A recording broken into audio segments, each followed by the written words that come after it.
Bam! Bim! Non, non, on se calme.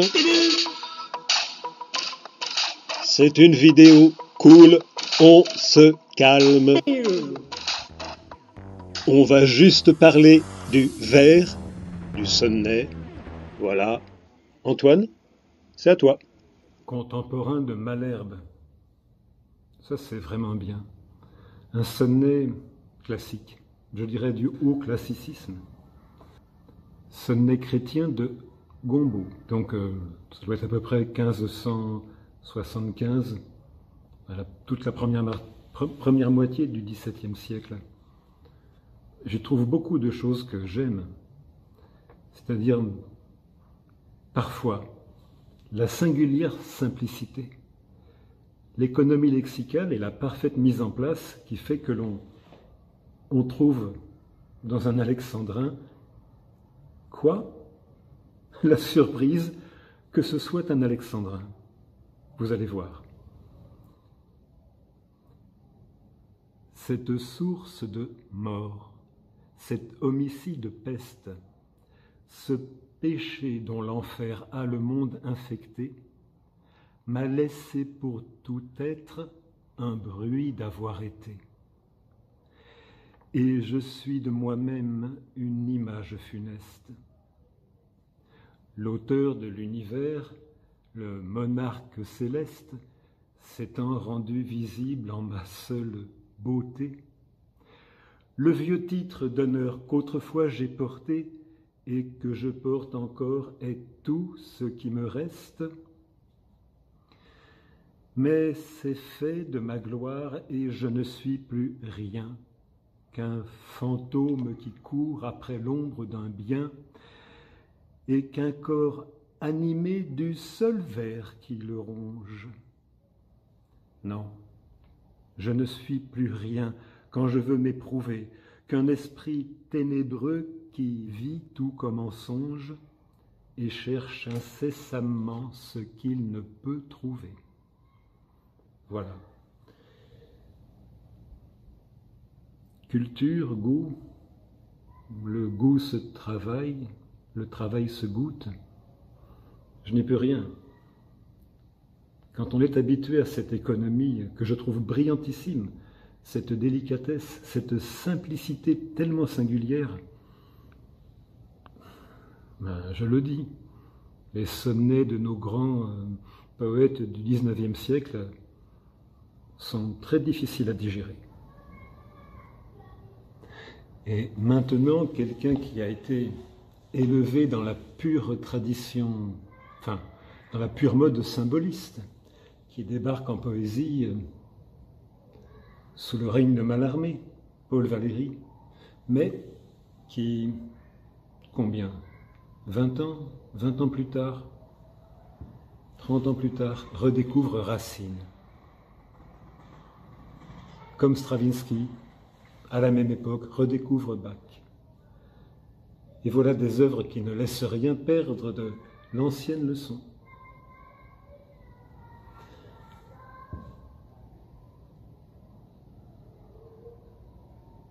J'entends cet enfant.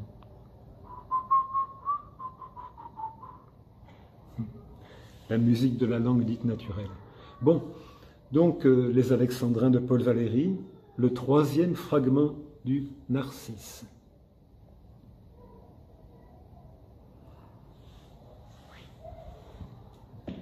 Ce corps si pur, sait-il qu'il me puisse séduire? De quelle profondeur songes-tu de m'instruire, habitant de l'abîme, hôte si spécieux, d'un ciel sombre ici-bas précipité des cieux? Oh, le frais ornement de ma triste tendance, qu'un sourire si proche et plein de confidence, et qui prête à ma lèvre une ombre de danger, jusqu'à me faire craindre un désir étranger. Quel souffle vient à l'onde offrir ta froide rose? J'aime, j'aime, et qui donc peut aimer autre chose que soi-même?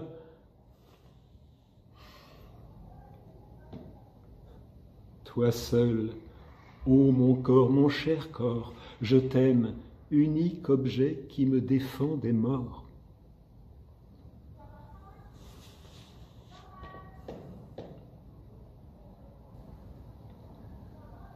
Formons, toi sur ma lèvre et moi dans mon silence, une prière aux dieux qu'émus de tant d'amour, sur sa pente de pourpre ils arrêtent le jour.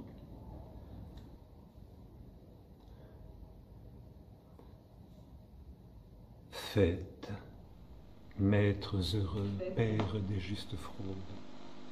Maîtres heureux, pères des justes fraudes, dites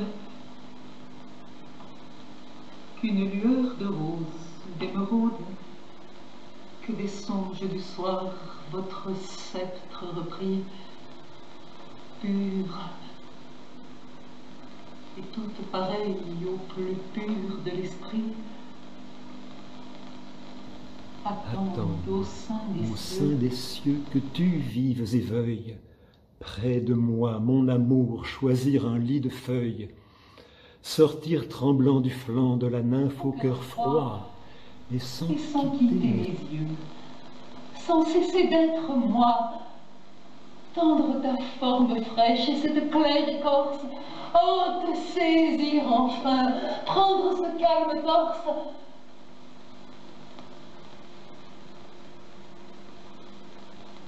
plus pur que d'une femme, et non forme de fruit. J'arrête ici, pardon Paul Valéry, pardon pour cette interruption. Je crois que chacun a pu voir quelle influence les vers écrits il y a 4 siècles ont exercé sur ceux écrits il y a 1 siècle.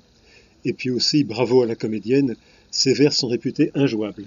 Valéry voulait écrire un 4e fragment, peut-être un dernier acte à cette sorte de pièce. Ils sont les 3 fragments du Narcisse. Il voulait que Narcisse s'y penche. Il meurt, s'y dissolve dans l'eau qui ne garde plus que la noirceur piquée de quelques étoiles. Hélas, corps misérable, il est temps de s'unir. Penche-toi, baise-toi, tremble de tout ton être. L'insaisissable amour que tu me vas promettre passe.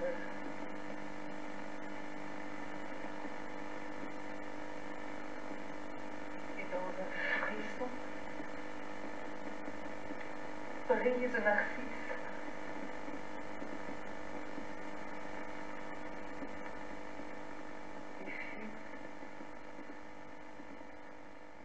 Tiens, mais on dirait bien que la nuit est tombée. Peut-être la nuit que demandait Valéry pour l'ultime fragment du Narcisse qu'il n'a pas pu écrire. Pourquoi il n'a pas pu l'écrire? Vous êtes naïf.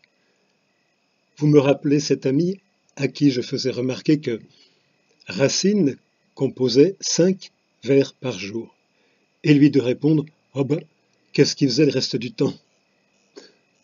Bien, nous avons beaucoup de choses de Valéry qui nous consolent de cette absence du final de Narcisse. Ceci par exemple, écoutez. Il y a un secret de faire les vers, comme il y en a un de jouer du violon.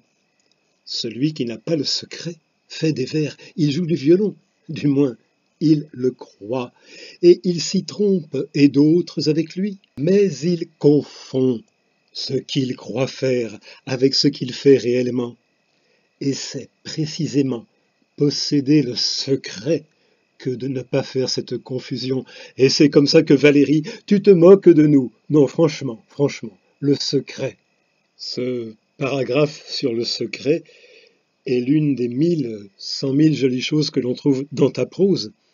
Mais pour la question de la poésie même, tu es parfois plus concret, moins suggestif. Exemple, dans ta préface pour l'Adonis de La Fontaine, publiée il y a 100 ans, ou plutôt à la fin de ta vie, dans les Mémoires du poète, ou encore les calepins, le calepin d'un poète, là je te suis, là. Je m'envole avec toi, tout ce que tu dis est parfaitement observé, et tu dis d'ailleurs toi-même, j'ai toujours fait mes vers en m'observant les faire. Tu ajoutes malicieusement, en quoi je ne fus peut-être jamais poète. Tenez, j'ai sous les yeux Mémoires du poète. Valéry y oppose la prose à la poésie. Je passe directement à la poésie. Je vous lis cet extrait. C'est le son, c'est le rythme, ce sont les rapprochements physiques des mots, leurs effets d'induction ou leurs influences mutuelles qui dominent aux dépens de leur propriété de se consommer en un sens défini et certain. Il faut donc que dans un poème, le sens ne puisse l'emporter sur la forme et la détruire sans retour.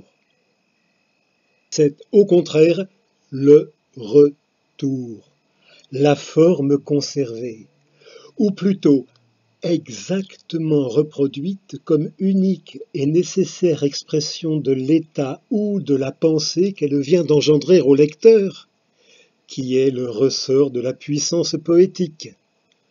Un beau vers renaît indéfiniment de ses cendres, il redevient, comme l'effet de son effet, cause harmonique de soi-même. Voilà qui est fort bien rédigé, cher Paul Valéry, mais même si dans cette vidéo j'improvise, tu sais que par ailleurs, je suis moi aussi capable de fructueux efforts de rédaction. Ainsi, dans l'article que j'ai rédigé consécutivement à ma mise en scène de ton Narcisse, ceci. Le vers, pour un poète, n'est pas une forme préétablie dans laquelle la pensée n'aurait qu'à se couler sans effort. Le vers est ce qui affecte le plus profondément la langue. Laissant à l'extérieur des mots le rôle ordinaire d'intermédiaire, de truchement de la pensée, le vers demande de leur chair la matière d'une action, d'un effet d'ordre physique et sensible qui amplifie la résonance intellectuelle et dont s'élargisse le spectre de la signification. Le nombre, la rime et le reste ne paraissent plus que les conséquences du travail profond qu'ils ont appelé la composition d'accents, de timbres, de couleurs phoniques dont la recherche syntaxique et la rigueur formelle saisissent et fixent les rapprochements les plus expressifs. La leçon, je le redis encore une fois, ne m'en paraît pas si indifférente qu'il faille la laisser perdre. Telle la musique, telle la peinture, la poésie compose des éléments étrangers à toute idée de traduction dans une langue particulière. Le vers est cette chambre de résonance où la pensée et l'expression cherchent l'accord extrême, le point idéal où entendre et comprendre ne serait plus qu'un mot de même sens, etc., etc. C'est dans Vers un théâtre d'art. Retour à l'improvisation. Il reste peu de temps avant la levée du jour. Eh bien, je le mets à profit pour lancer en vrac mainte idée qui me vient à propos de la composition des vers, de ce qui se passe, du fruit que l'on obtient à s'exercer à cet art. Eh bien, la composition des vers exige l'absolue mobilité, la disponibilité d'esprit, l'ouverture constante. L'écriture de sonnets dans les canons classiques apporte beaucoup de choses. D'ailleurs, Valéry conseille toujours aux poètes d'écrire des sonnets, tout en ajoutant que le sonnet, le vrai sonnet, l'authentique sonnet n'a jamais été écrit. Mais vraiment, il faut être prêt à tout sacrifier de ce qui nous semblait si beau, si bien trouvé, si juste. Par exemple, je me sens quelque chose à dire. un désir vraiment nu, un désir pur de créer. Il s'agit maintenant de le revêtir de mes mots. Non, non, eh oui, c'est bien de ululer, ça veut dire non. Cette rime est inconvenante, non, ce mot ne peut pas suivre celui-là. Non, ça ferait 13 et pas 12. Voilà, d'où l'exigence de la plus grande mobilité, agilité, souplesse mentale. Les règles du vers, pur et dur, nous soufflent, nous suggèrent. Non, non, c'est pas assez. Elles nous tourmentent d'un affreux soupçon. Les règles nous tourmentent du soupçon qu'il y a mieux à trouver que ce qui nous plaisait sans elles. Les règles nous tourmentent du soupçon qu'il y a mieux à trouver que ce qui nous plairait sans elles. C'est ce conditionnel qui lutte contre l'imparfait.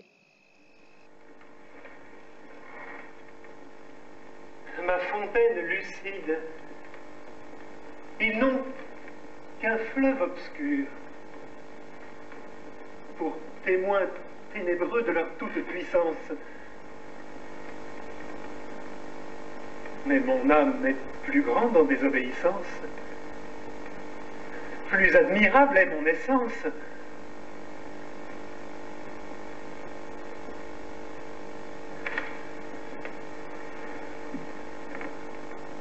Fontaine, ma fontaine,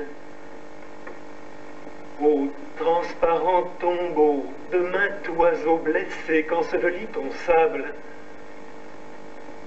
l'âme qui mire en toi Narcisse insaisissable, médite amèrement le malheur qu'il soit beau. Le malheur d'être beau et le malheur de vouloir encore aujourd'hui créer naïvement ce qu'à l'époque classique on appelait, non moins naïvement, du beau. Car ces règles, leurs conventions conscientes, s'opposent à celles inconscientes de la langue ordinaire, et elles nous portent au plus loin de l'usage réflexe, de l'évidence verbale, et elles nous poussent à fouiller, à creuser, à sonder jusqu'à l'épuisement le trésor de nos facultés d'expression, d'émotion. Expression-émotion, ça ne fait plus qu'un. Le terme de trésor, d'ailleurs, doit lui-même être bien pesé, repesé, à la hauteur de notre nature. Les règles nous apprennent à ne pas nous satisfaire de nous, ça je l'ai dit, mais elles nous apprennent aussi à ne pas nous satisfaire d'elles. On les apprend facilement, avec la lecture des poètes qui les ont correctement illustrés, mais non, c'est aussitôt connu, dès qu'elles sont maîtrisées, ces règles, que la difficulté commence. Les allers-retours, les repentirs, les hésitations, avancées, blocages. On supprime une solution, on part ailleurs, on revient sur elle. Ah mais si, elle est validée parce qu'on l'a trouvée entre-temps, etc. Alors oui, les contraintes favorisent, oui, les contraintes empêchent. Elles empêchent, elles favorisent les deux à la fois, mais terriblement. Valéry, eh oui, il est encore et toujours là, dit une chose vraiment très très bien observée, très très juste.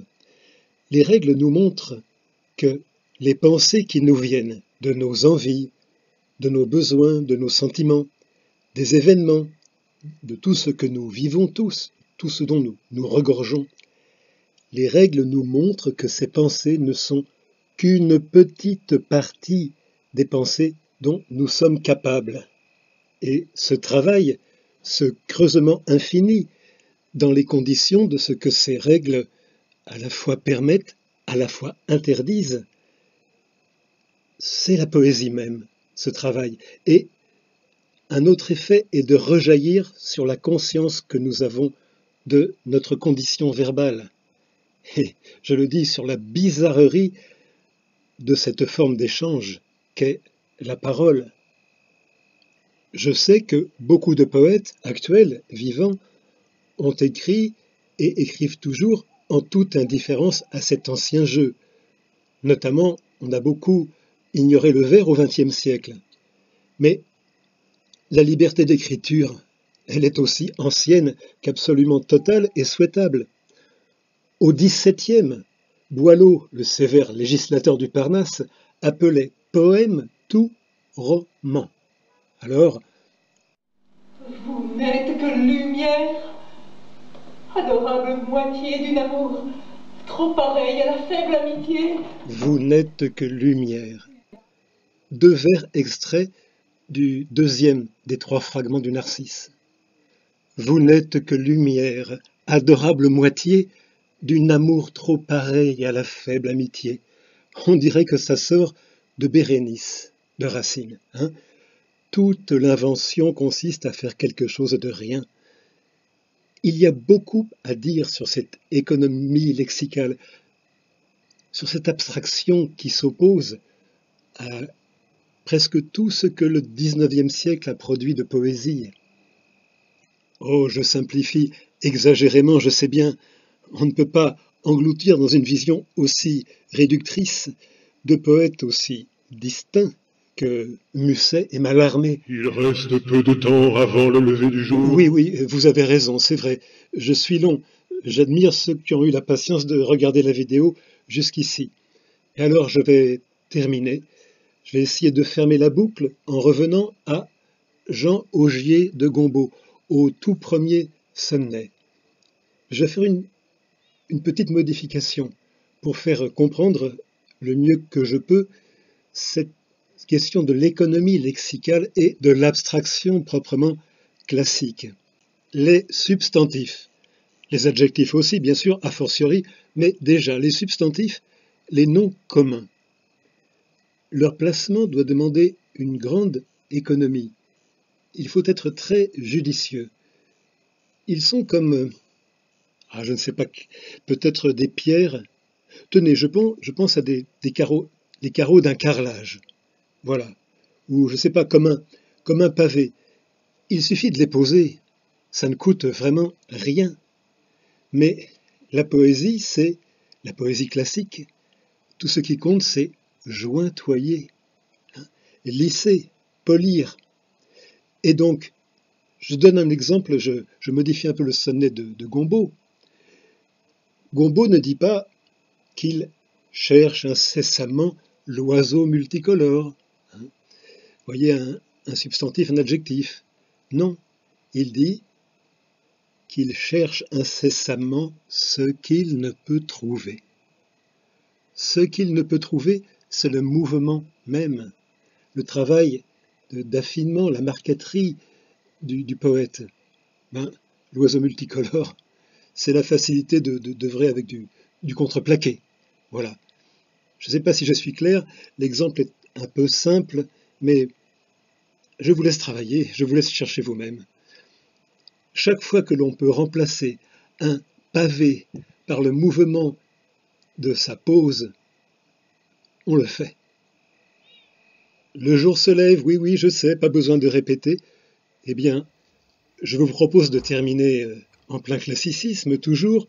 On va aux Tuileries, le buste de Lenôtre et quelques vers de La Fontaine. De mémoire approximatif, l'épitaphe d'André Lenôtre à l'église Saint-Roch, à Paris. La force et l'étendue de son génie le rendirent si savant dans l'art du jardinage qu'on peut le regarder comme en ayant inventé les beautés principales et porté toutes les autres à leur dernière perfection. Il répondit en quelque sorte, par l'excellence de ses ouvrages, à la magnificence du monarque qu'il a servi et dont il fut comblé de bienfaits. Tous les princes de l'Europe voulurent avoir de ses élèves, mais il ne s'en trouva pas un seul qui lui fût comparable. Voilà, c'est à quelques mots près de l'épitaphe de Lenôtre à Saint-Roch, et puis sinon quelques vers de La Fontaine sur l'art des jardins. Heureux ceux de qui l'art a ses traits inventés. On ne connaissait point autrefois ces beautés. Tout parc était verger du temps de nos ancêtres. Tous vergers sont faits parcs. Le savoir de ses maîtres changent en jardins royaux ceux des simples bourgeois, comme en jardins de dieux ils changent ceux des rois. Que ceux qu'ils ont plantés durent 1000 ans encore, tant qu'on aura des yeux, tant qu'on chérira Flore, les nymphes des jardins loueront incessamment cet art qui les savait loger si richement. Bravo, André de Nantes. Et, bien sûr, il ne s'agit pas de répéter stérilement, servilement les formes du passé, mais de tenter de prendre appui sur ce qui s'est fait de plus considérable de tout temps, pour ne pas se contenter de répéter les formes du présent, mais essayer de les créer.